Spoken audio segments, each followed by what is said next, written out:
Mga ka-creepy, ako si Baltasar at malugod ko kayong tinatanggap sa ating tahanan ng takot at misteryo, ang Creepy Pinoy Stories.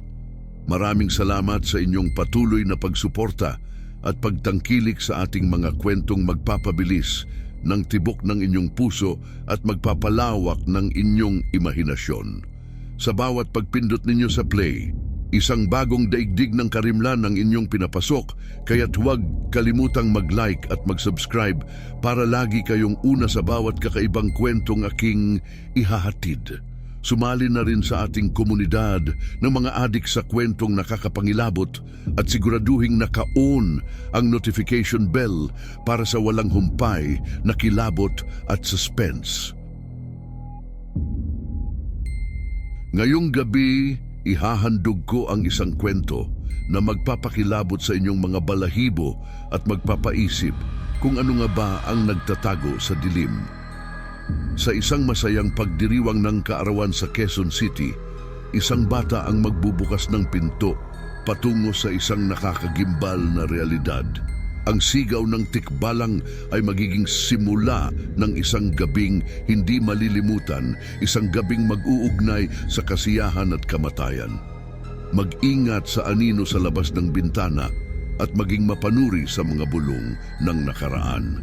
Handa na ba kayong sumama kay Katrina sa kanyang paglalakbay sa harayan ng tikbalang?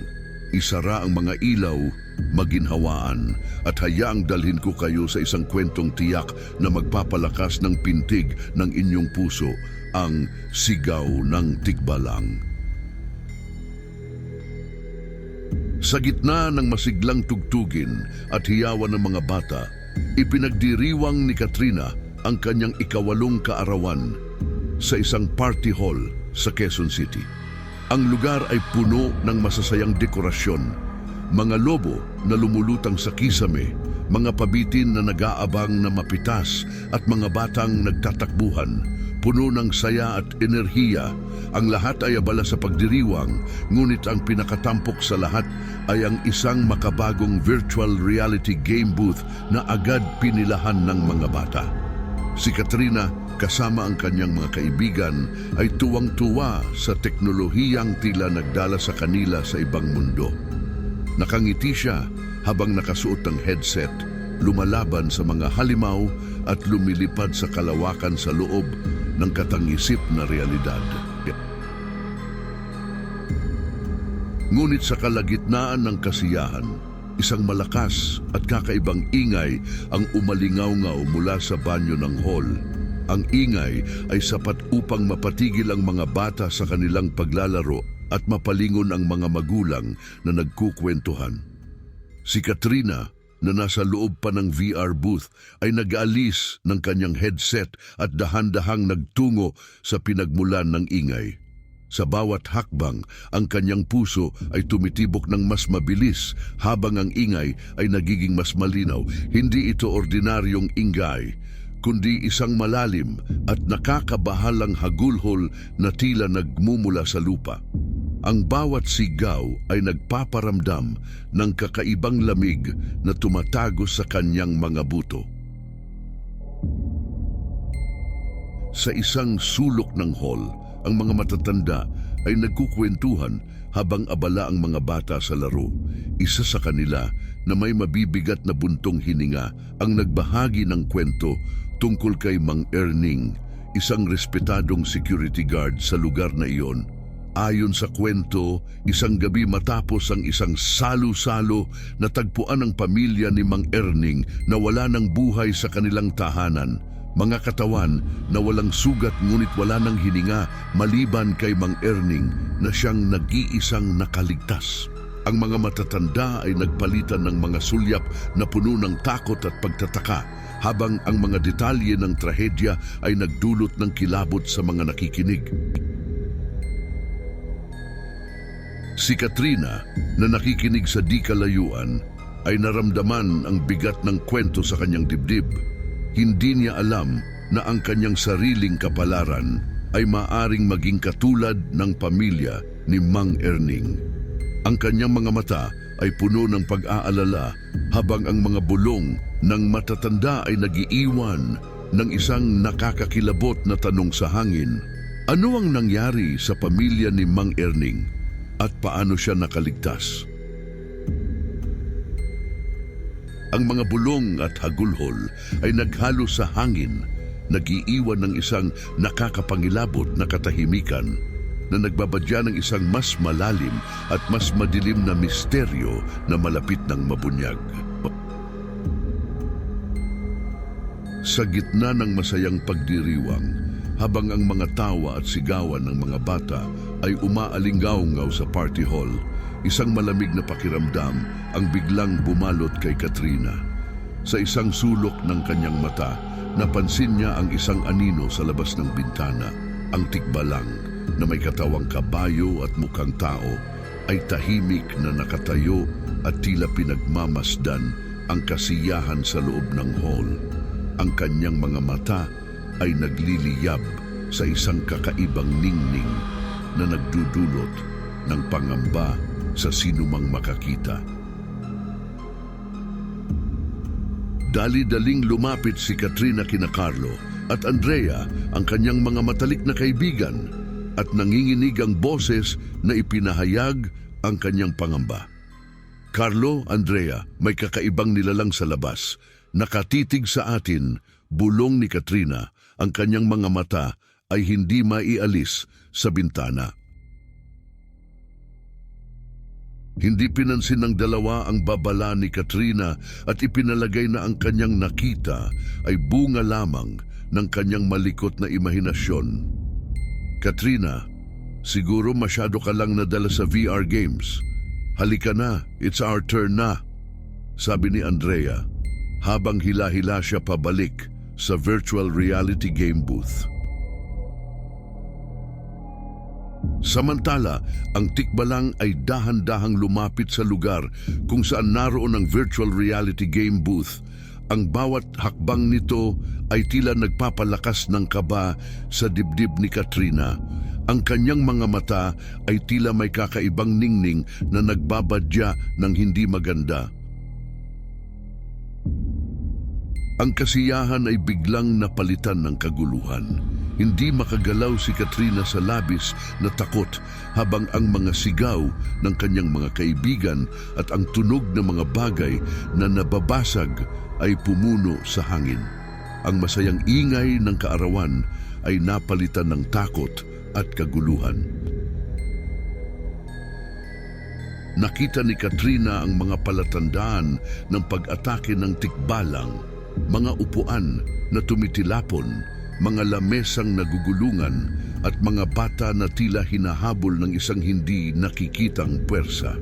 Ang kanyang puso ay tila sasabog sa takot, ngunit sa gitna ng kaguluhan, naalala niya ang taktika ni Mang Erning, ang magkunwaring patay.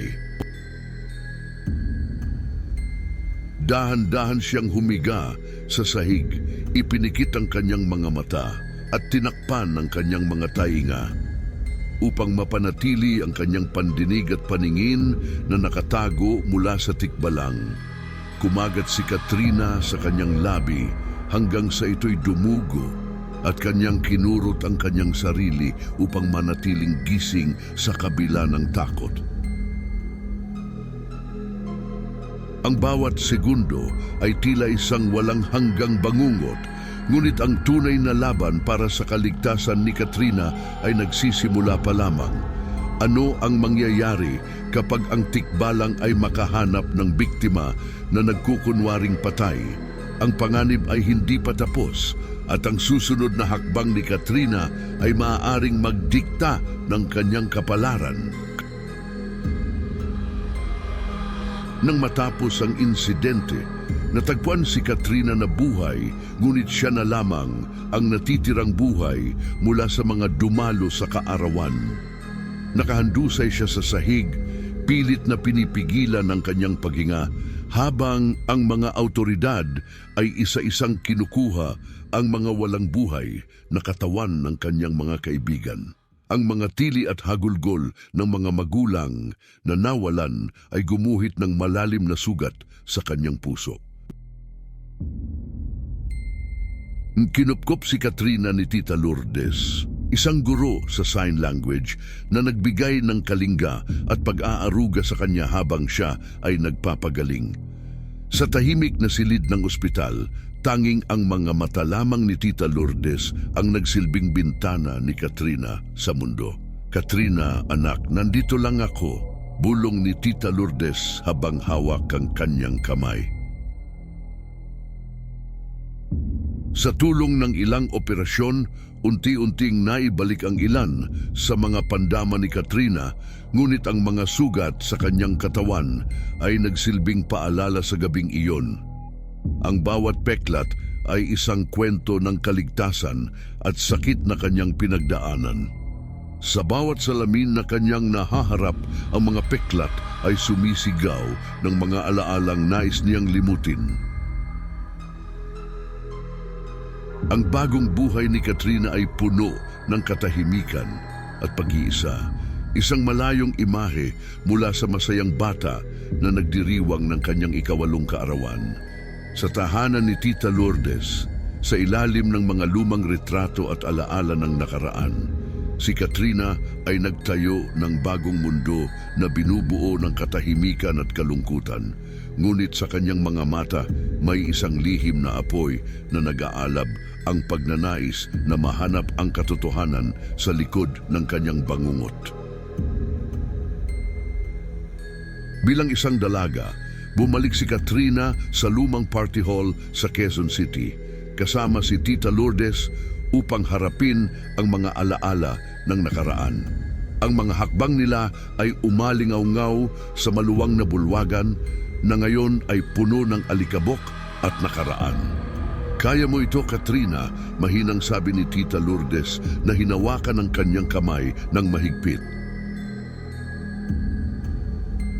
Sa kanilang pag-uusap, isang pamilyar na sipol ang narinig ni Katrina, ang sipol ng tikbalang na nagpahiwatig na hindi pa tapos ang kanyang pakikipagsapalaran sa nilalang.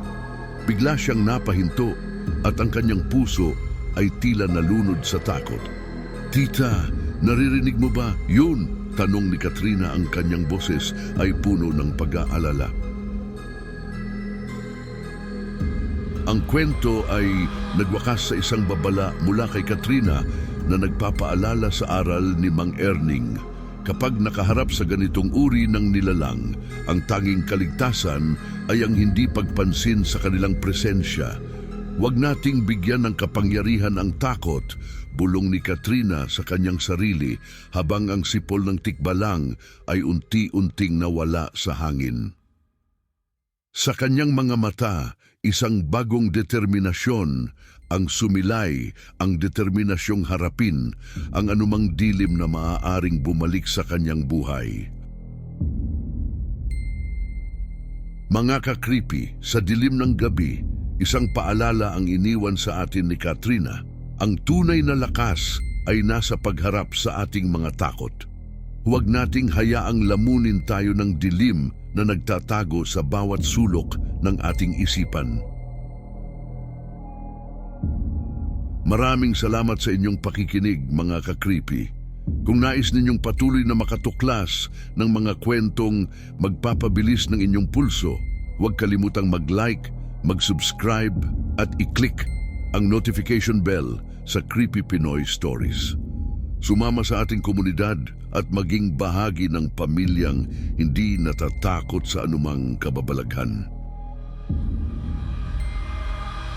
Hanggang sa muli, mga ka-creepy, mag-ingat kayo dahil baka sa susunod na pag-upload, ang kwento ay maging mas nakakakilabot pa. Hindi ako makapaghintay na muling makasama kayo sa ating susunod na paglalakbay sa mundo ng kababalaghan. Magkita-kita tayo sa dilim, mga ka-creepy. Paalam sa ngayon.